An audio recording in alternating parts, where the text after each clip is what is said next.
Radio UNAM y el Programa Universitario de Bioética presentan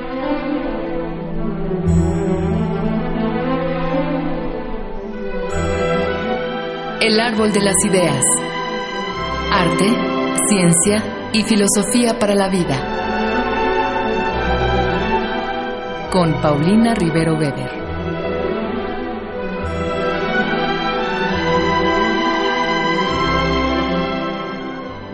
Saludamos a todos los radioescuchas. Yo soy Paulina Rivero Weber, directora del Programa Universitario de Bioética, y en esta ocasión vamos a hablar de experimentación con seres humanos, claro, desde el punto de vista de la bioética, y para ello contaremos con la presencia del doctor Germán Novoa Haeckel. De manera previa a la presentación del doctor, vamos a escuchar la cápsula que el Programa Universitario de Bioética y Radio UNAM han preparado para ustedes.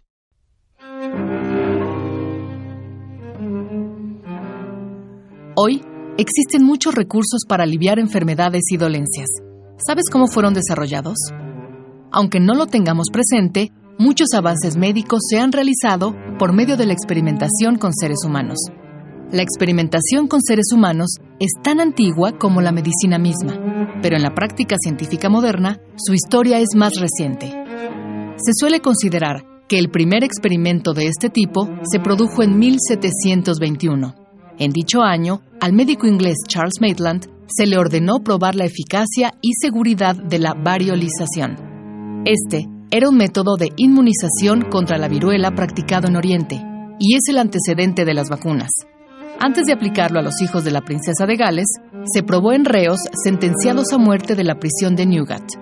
A cambio de su participación, se les prometió la libertad si sobrevivían. Para su fortuna, la variolización tuvo éxito. Un segundo experimento con seres humanos se llevó a cabo para probar un tratamiento contra el escorbuto en 1747. El médico inglés James Lind seleccionó a 12 marineros infectados que se encontraban a bordo del buque Salisbury. 6 de ellos consumieron naranjas y limones todos los días, y los otros 6 no cambiaron su dieta. La salud de los marineros que consumieron cítricos mejoró visiblemente. Se considera que el experimento de Lind es el primer ensayo clínico en la historia de la medicina debido a que incluyó un grupo de control. Pese a su éxito, en estos primeros casos se ven ya los aspectos más oscuros de la experimentación con seres humanos. Ambos fueron aplicados en poblaciones vulnerables, que son personas que por su condición social y económica son más susceptibles de sufrir los perjuicios de la investigación. Entran en esta categoría enfermos mentales, niños, ancianos, prisioneros, soldados, enfermos terminales y poblaciones de países empobrecidos. Grandes horrores e injusticias se han cometido en nombre de la ciencia. El caso más conocido es el de la experimentación con judíos durante la Segunda Guerra Mundial. Con supuestos fines de investigación, médicos nazis sometieron a miles de prisioneros a presiones y temperaturas extremas, los expusieron a gases venenosos y los infectaron con distintas enfermedades. Un caso similar se presentó en 1956, cuando cientos de niños con discapacidad mental fueron inoculados con el virus de la hepatitis en Estados Unidos. Otro experimento inhumano se realizó durante 40 años, de 1932 a 1972. Este se llamó Estudio Tuskegee sobre sífilis no tratada en hombres negros. La mayoría de los reclutados eran pobres y analfabetos. Se les ofrecieron algunos beneficios, pero nunca se les informó debidamente sobre su enfermedad. El de Tuskegee ha sido el estudio observacional no curativo más largo de la historia. Para evitar que se repitan abusos como los anteriores, se han establecido códigos éticos y marcos jurídicos internacionales que buscan regular la experimentación en humanos, estableciendo las condiciones en que deben realizarse. El Código de Nuremberg exige que los sujetos de experimentación den un consentimiento informado. La Declaración de Helsinki enfatiza que el bienestar del participante debe estar siempre por encima del interés de la ciencia y la sociedad. El informe Belmont señala la importancia de garantizar principios bioéticos básicos como los de autonomía, beneficencia y justicia. Pese a la formulación de estos códigos, la experimentación en humanos sigue planteando muchas interrogantes. ¿Qué condiciones la justifican? ¿En qué consiste un consentimiento verdaderamente libre e informado? ¿Dicho consentimiento es suficiente o es preciso además que la investigación reporte un beneficio a los sujetos participantes?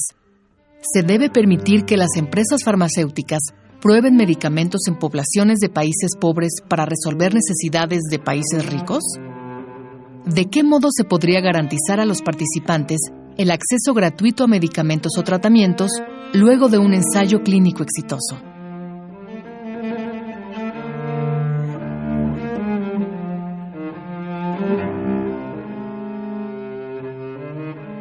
Les decía yo que está con nosotros aquí en cabina el doctor Germán Novoa Haeckel, quien es médico cirujano de la Facultad de Medicina de nuestra universidad y se ha especializado en medicina farmacéutica, en investigación clínica y en investigación médica, así como en la formación de comités de ética y bioética. Y aquí valga la pena hacer un anuncio, es de hecho la persona que coordina nuestros cursos para la formación de comités de ética y bioética. El doctor Novoa fue también director médico en la industria farmacéutica por más de 30 años y es profesor en diversos programas de la UNAM y del Instituto Politécnico Nacional, autor de múltiples artículos y actualmente labora con nosotros en el Programa Universitario de Bioética. Germán, gracias por estar con nosotros. Muchas gracias, Paulina, por la introducción. Germán, pues bueno, para comenzar, ¿qué te parece si comenzamos porque nos platiques, pues, qué es la experimentación con seres humanos y por qué el ser humano ha utilizado a otros seres humanos para experimentar?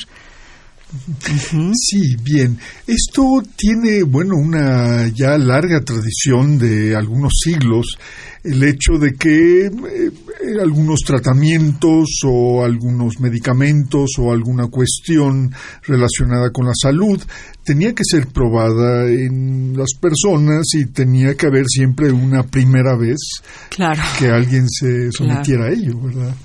Sí, claro. Entonces, pues sí, se inició con experimentos a veces que los propios médicos hacían sobre sí mismos.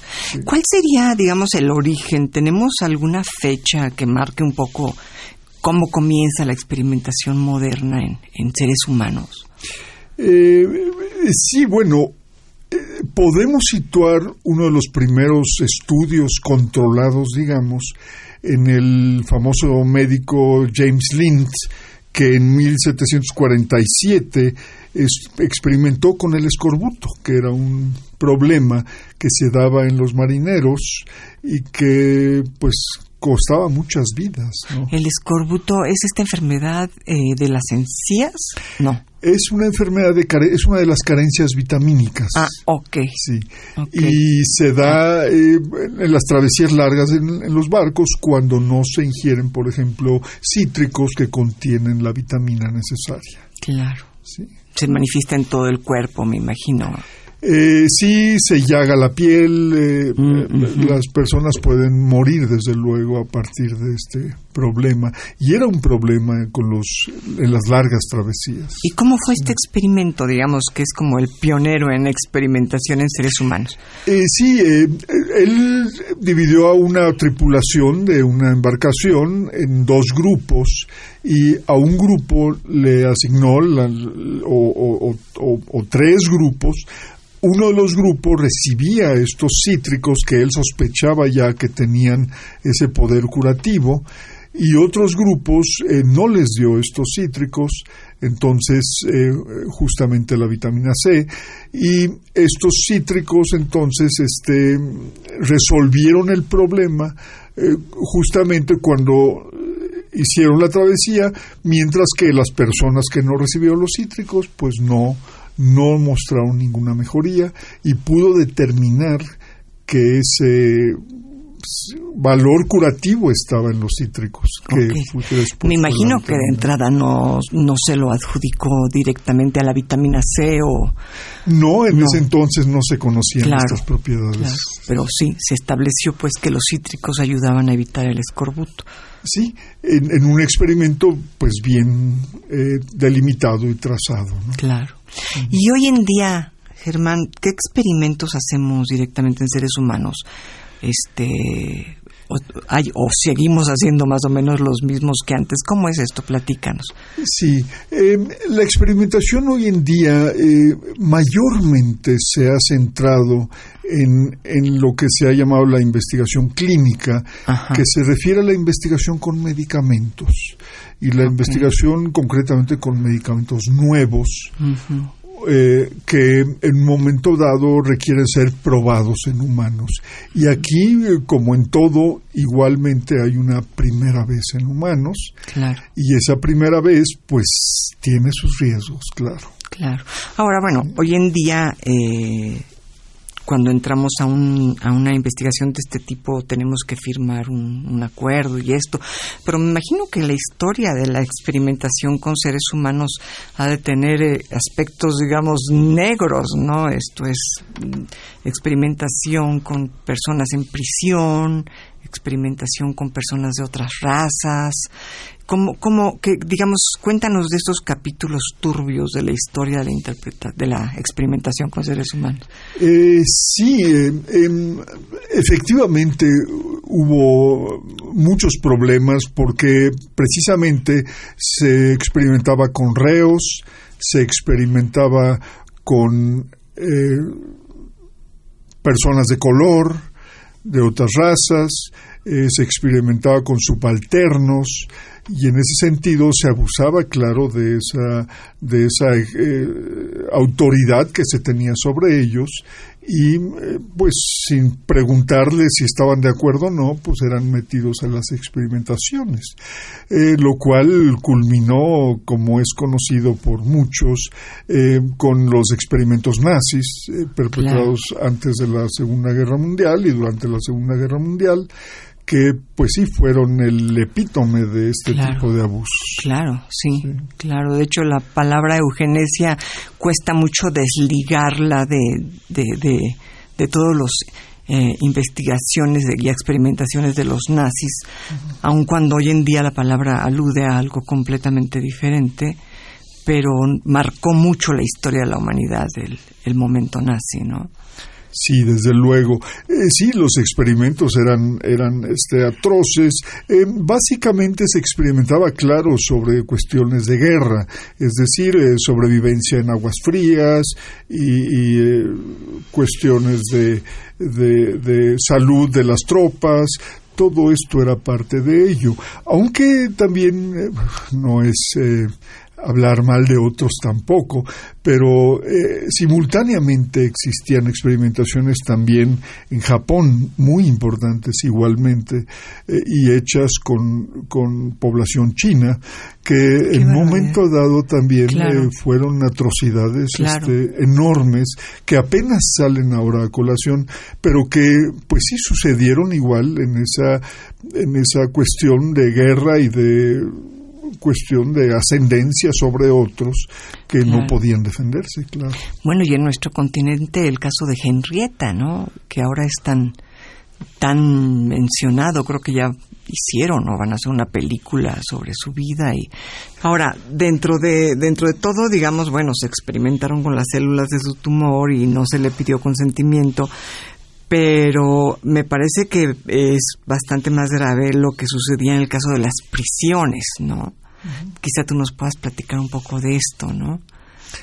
En las prisiones, las experimentaciones con los presos. Exactamente. Sí, esa parte también era siempre un hecho que estaba presente. Por ejemplo, con los experimentos de Maitland y la inoculación de la viruela. Pero otros experimentadores también, como Walter Reed y la fiebre amarilla. Walter Reed, que era un investigador médico que estuvo trabajando hacia principios del siglo XX, fines del XIX, experimentó justamente con personas que estaban privadas de la libertad y que en un momento dado podrían recibir su libertad en el caso de que decidieran participar y tuvieran un éxito estas investigaciones. Entonces había, por lo cual quiere decir que no se murieran, ¿no? Sí. O sea, si sobrevivían, ¿no? Sí, en el fondo, claro, también había siempre eso de que... Era un poco, si no te mueres, quedas libre, y si te mueres, pues ya te moriste, ¿no? Correcto, sí, exactamente, sí, porque pues claro, arriesgaban también frecuentemente las vidas en estas investigaciones, y eso pues siempre fue un caso pues de espada contra la pared, ¿no? Es decir, si no participo, estoy preso; si arriesgo mi vida, a lo mejor salgo libre, ¿no? Y a lo mejor me muero. ¿No? Ahora, pero bueno, en estos casos se les llegaba a avisar. Seguramente hubo casos en los que ni se les avisaba, ¿no? Pues los presos eran ahí, digamos, un conjunto de personas, material humano para investigación, ¿no? Sí, bueno, claro, la sociedad tenía tan hostigada a esta gente y tan controlada, o sea, estaba tan mal vista esta gente, que pues cualquier cosa que hiciera con ellos a nadie le importaba. Ahora, después de esta historia tan oscura, de esta historia de la investigación con seres humanos, ¿cuál es la situación actual? Seguimos experimentando con seres humanos. Digamos, la gran diferencia es que lo usual es que te pregunten si quieres ser parte de un proyecto de investigación, o todavía tenemos casos en los que esto no suceda. No que se sepa que exista eso, no lo creería yo realmente. Cualquier investigación que vaya a tener algún viso de ser publicada o de ser conocida a nivel internacional, tendrá que cumplir con todos los requisitos, que son múltiples, y hay bibliotecas de libros relacionadas con la protección a los sujetos de investigación hoy en día, y a la experimentación ética, claro, y a la experimentación bien hecha, que pues son múltiples los requisitos para ello.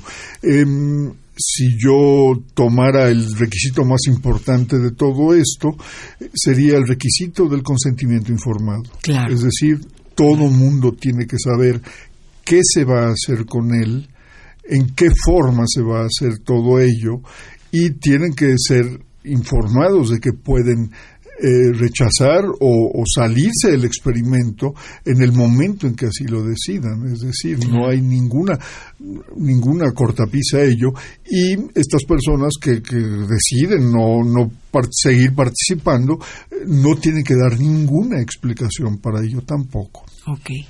Ahora, Germán, tú has estado cerca de la industria farmacéutica por años, ¿no? Yo veo un problema, que es, bueno, cuando la gente participa en un experimento para la creación de un fármaco y finalmente, bueno, las cosas resultan positivas, sale el fármaco esperado, buscado.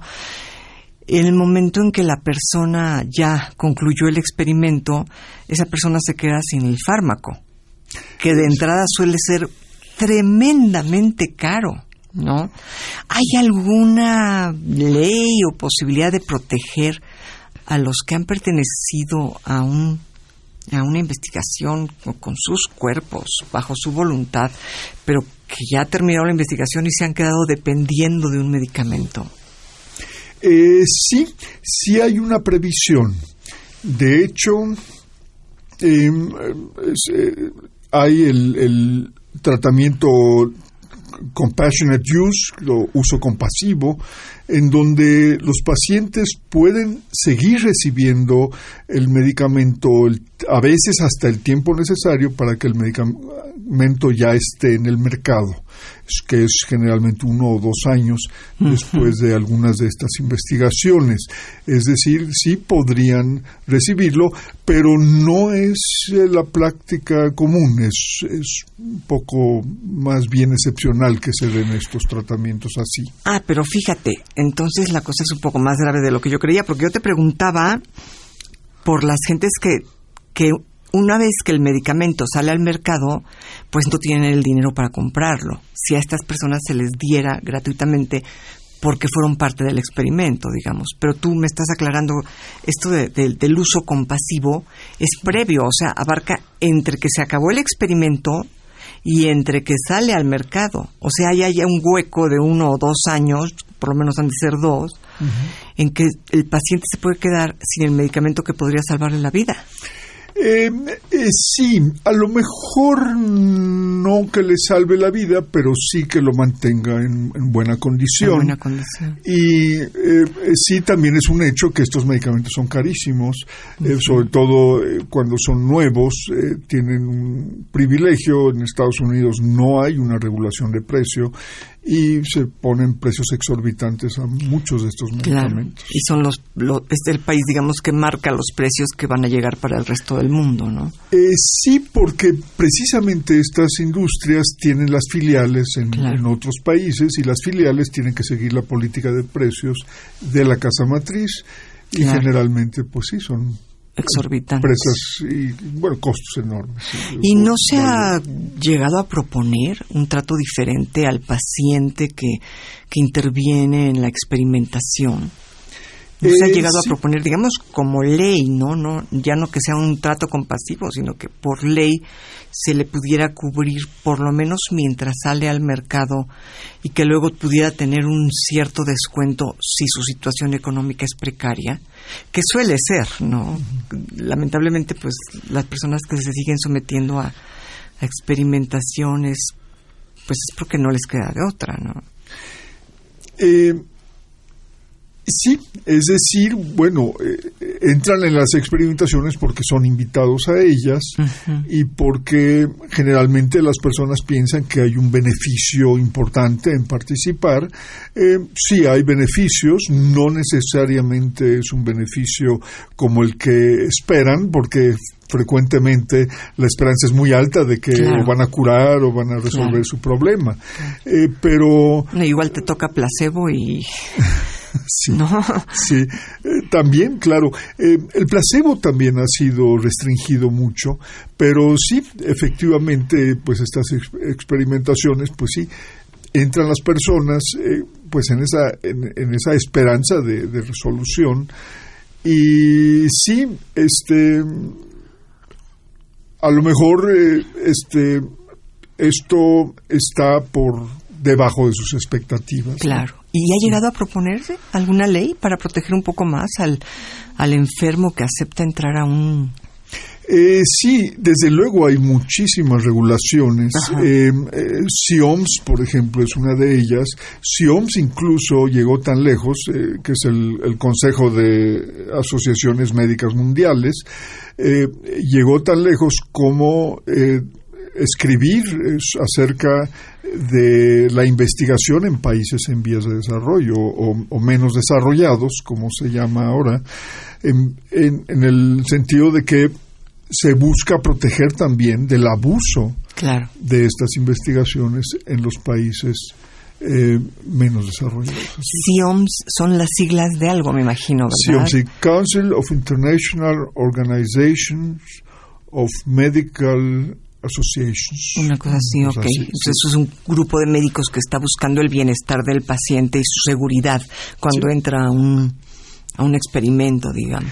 Sí, y desde el Código de Nuremberg, que fue originalmente después de la Segunda Guerra, pero luego Helsinki también protegió muchísimo a los pacientes, y regulaciones más recientes también han propugnado porque se continúe dando, por ejemplo, el medicamento después de las investigaciones, lo cual conlleva una gran cantidad de requisitos, por eso no es tan fácil. Además de la resistencia de la industria frecuentemente también por invertir en esto que de por sí es un gasto enorme, el hecho de llevar un medicamento al mercado del orden de $1,000 millones o más. ¡Qué barbaridad! Sí. Bueno, y si tú tuvieras que resaltar, digamos, los 5 requisitos más importantes que cualquier persona que entre a un protocolo de investigación debería de tener presente, ¿no? Digo, a veces también me ha llegado a suceder que algún médico me dice, bueno, pues por ejemplo, para la migraña, estamos experimentando con un nuevo tratamiento, ¿quiere usted entrar a la investigación? En lo personal, como me da bastante terror, siempre digo que no, pero si dijéramos que sí y nos aventáramos a entrar a un protocolo de investigación para que se investigara pues un fármaco, ¿de qué tendríamos que estar pendientes a la hora de firmar? Bien, eso es una buena pregunta, sí.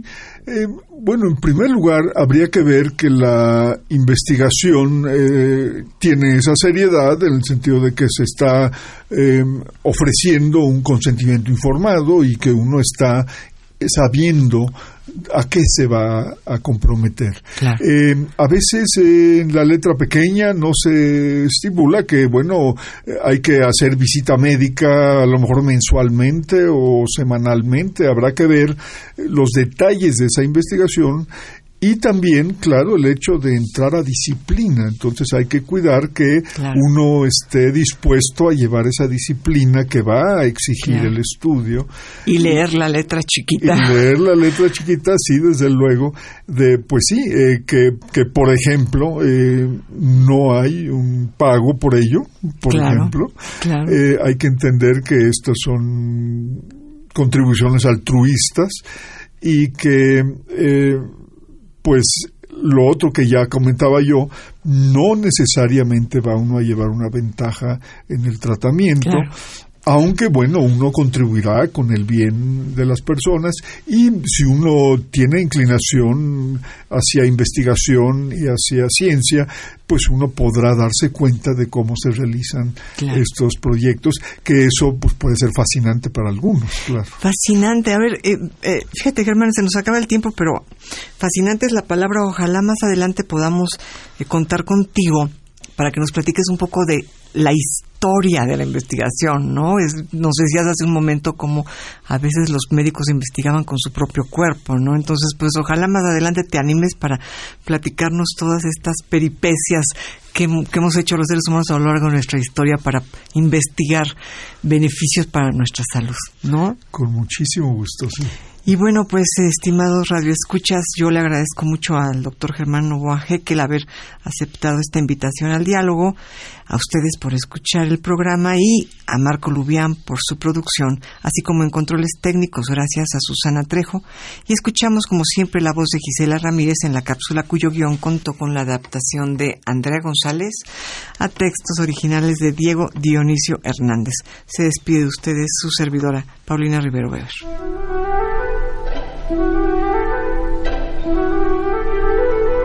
Radio UNAM y el Programa Universitario de Bioética presentaron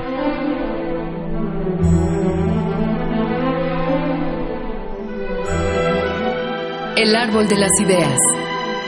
Arte, ciencia y filosofía para la vida. Con Paulina Rivero Weber.